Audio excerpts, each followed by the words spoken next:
अब हम बात करने वाले हैं ब्लड शुगर एंड कोलेस्ट्रॉल के बारे में। सबसे पहले समझे कि हमारे शरीर की जो ब्लड शुगर की समस्या है, डायबिटीज की समस्या है, ये क्या है।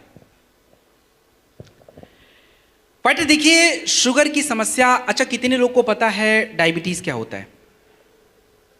कितने लोगों को पता है शुगर क्या होता है? क्योंकि देखिए, मार्केट में जिस चीज़ का डिमांड है उसके बारे में तो आपको पता होना चाहिए। अब आजकल मार्केट में सब्जी में किसका भाव बढ़ा हुआ है और बीमारी में किसका भाव बढ़ा है? तो डायबिटीज़ के भाव को थोड़ा कम करना है, बहुत उसका टाइट चल रहा भाव काल, तो थोड़ा कम करते हैं उसको। कैसे समझते हैं?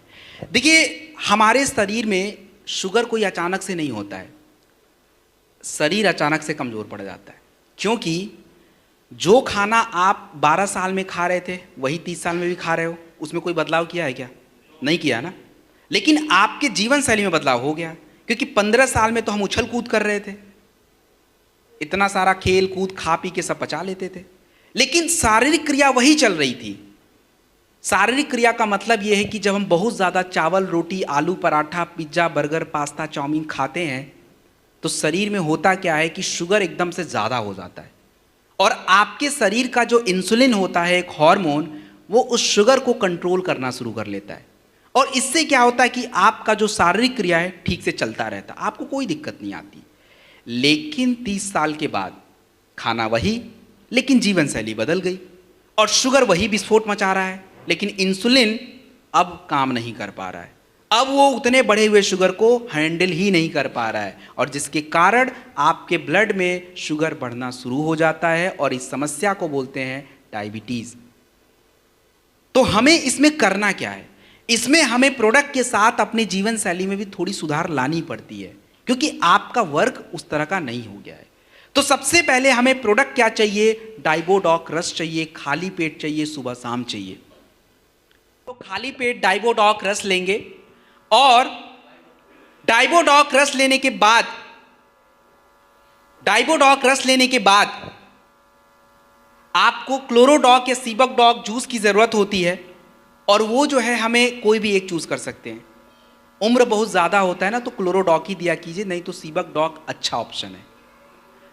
तीसरे नंबर पे क्या है कि देखिए, जिनका ब्लड प्रेशर बहुत ज्यादा रहता है ना, उनको तो थंडर देना ही नहीं होता है, और जिनका लो है, चक्कर वक्कर आता है, तो उनको तो थंडर ही चाहिए होता है। महिलाओं का कैसा है, पुरुषों का कैसा है, मैंने बता दिया है। और जिनको आप थंडर नहीं दे सकते, नोनी बहुत ज़रूरी होता है। मल्टीविटामिन्स की हमें सबसे ज़्यादा आवश्यकता होती है, चाहे वो डेलिफ्ट हो या वीटाडॉक हो, और तुलसी। और देखिए, भोजन में परहेज ज़रूरी है। मैं आपको एक बात बता देता हूँ, प्रोडक्ट का काम होता है आपकी शारीरिक क्रियाओं को सुधारना। जो आपने गड़बड़ कर दिया है उसको हम सुधार लेते हैं, लेकिन जो खाना पीना है, जो जीवन शैली, उसको थोड़ा बदलाव लाना पड़ेगा। This is important. तो पानी वगैरह पर्याप्त पीजिए, खाने में सुधार लगिए, और तनाव से दूर रहिए। तनाव का आप लोग को लगता होगा कि शुगर से कोई लेना देना नहीं है, लेकिन बहुत लेना देना है। तनाव अगर रहेगा, आपका शुगर और हार्ट कभी भी अच्छा रह ही नहीं सकता है, 100% गारंटी है। तो please take care of that. तो दिस इज अ डाइबोडॉक रस। उसके बाद कार्डियोडॉक रस। कार्डियोडॉक रस कौन पिएगा? कौन पिएगा? एक मिनट। यहां पे कुछ लोगों ने बोला है हार्ट वाले, तो भाई मुझे आप उत्तर दे दीजिए कि बिना हार्ट का कौन है, क्योंकि मैं भी बिना हार्ट का होने वाला हूं। क्योंकि बिना हार्ट का होना बहुत अच्छी बात है, बीमारी नहीं होगी भाई।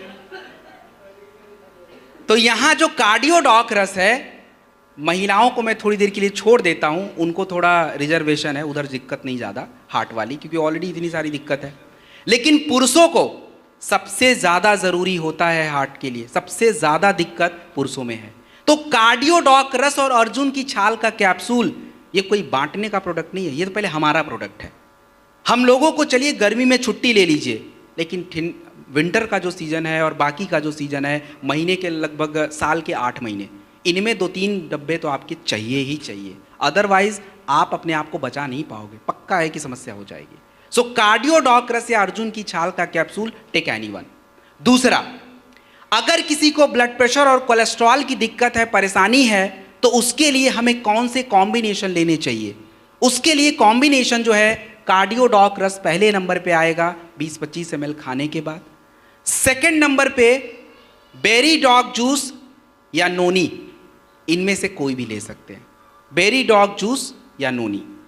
शुगर अच्छा है तो बेरी डॉग जूस, नहीं तो नोनी, प्लस तुलसी जरूर यूज करिएगा। और मल्टी विटामिन इज इंपॉर्टेंट। क्यों इंपॉर्टेंट है आगे बता दूंगा।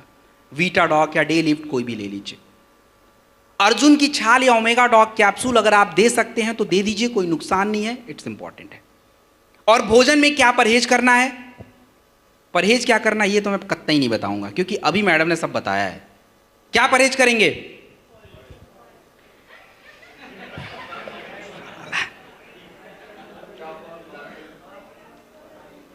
अरे यार भाई, चलो ठीक है। सैचुरेटेड फैटी एसिड, सफ़ा वाले भोजन नहीं खाने होते हैं। तो मतलब बटर, घी, मक्खन, नॉनवेज, पनीर, मिल्क बंद करिए। इसमें सबसे ज़्यादा सफ़ा होता है, तो हटा दीजिए ना उसको। कोलेस्ट्रॉल बनना बंद हो जाएगा, अच्छा कोलेस्ट्रॉल बढ़ जाएगा, समस्या सॉल्व हो गई। तो दिस इज़ बेसिक चीज़।